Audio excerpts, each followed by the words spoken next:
নমস্কার, আমার সকল দর্শক বন্ধুদের আমার নতুন একটা ভিডিওতে স্বাগত জানাই। সেদিনকে গেছিলাম কৃষ্ণনগরের ঘূর্ণিতে।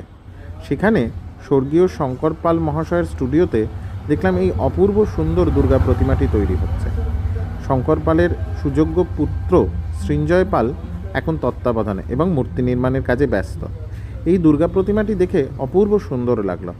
মাটির কাজ চলছে, গয়নাও মাটির, শাড়িও মাটির।